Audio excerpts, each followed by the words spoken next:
Jewish Family Services of Western New York is receiving $2.8 million through the state's Refugee Support Services program. To talk more about this, right now we are joined by Dr. Molly Carr, CEO of Jewish Family Services. Molly, it is great to have you here this afternoon. Thanks for coming in. Thanks for having me.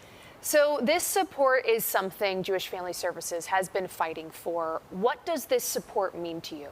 Yeah, so the RSSP, or Refugee Social Services Program, it's federal dollars that are coming to New York State and distributed regionally so that we can provide additional supports to the refugee population here. It's a really great program that allows us to kind of do wraparound services and meet all of the different social elements of support needed so that people can be independent and self-sufficient through employment. So it helps people from getting them into ESL programming and finding childcare all the way to actual placements in jobs with local employers here in Western New York. And, you know, job placement is one thing, but a whole other is holding on to those jobs, right? And this money allows you to kind of help them do that, right? Tell us what some of the barriers they face. Absolutely. So oftentimes when we're working with new employers, they're learning about how to work with a population that may not speak English. So we're doing a lot of education and on-site support as people transition into their new jobs. But additionally, we have a lot of individuals who are just not familiar with the social networks that are available here in Western New York.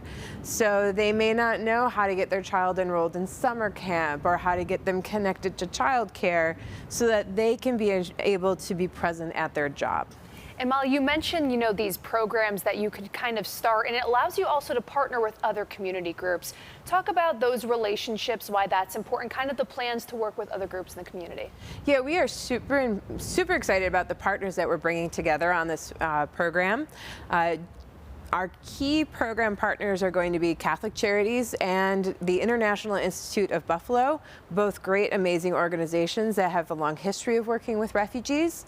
But we're also excited to be bringing in the Korean Society of Buffalo. This is a refugee-led organization, and we love the idea of working with individuals leading organizations geared towards populations with leaders coming from that population. And then the last key partner we're bringing in is the Jewish Community Center, and we will be having children participating in Camp Centerland Day Camp this year.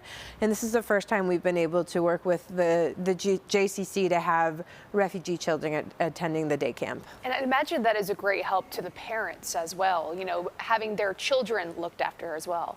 Absolutely. Not every kid goes to summer school, and even if they do, it doesn't cover the whole summer. So this is a great opportunity for the children to be engaged with other youth from the community and doing a lot of outdoor activities and then coming home exhausted. So mom and dad can take a break at the end of the day as well after they come home from work. So $2.8 million. Logistically, how is this going to be broken up and kind of divvied out? And really, what's the timeline for it to be rolled out? Yeah, so $2.8 million includes the award for Buffalo and for Niagara Falls. Niagara Falls has its own award because it's its own region. We will be distributing the dollars out to our key partners as they achieve what we call payment points, or the markers for what they will be doing as their particular part of the project. And we expect the contract to be finalized with New York State so that we can start pulling down those dollars and getting them out to our partners very soon. The 2.8 is for the first year, and it is a 5-year contract. Is there anything else about this funding, you know, that you want viewers to know? Anything else you're just excited about to do with it? Well, I'm super excited because it really does allow us to take a very holistic look at servicing refugees, but it's not only refugees who are eligible for this program. People who have received asylum, individuals who may be victims of trafficking, and special immigrant visas who come to the United States after supporting the U.S. and Afghanistan and Iraq are also eligible for this program. So it does have a pretty broad population that we can serve. All right. Well, Dr. Molly Carr, of course, we thank you very much for taking the time to join us this afternoon. Thank you for having me.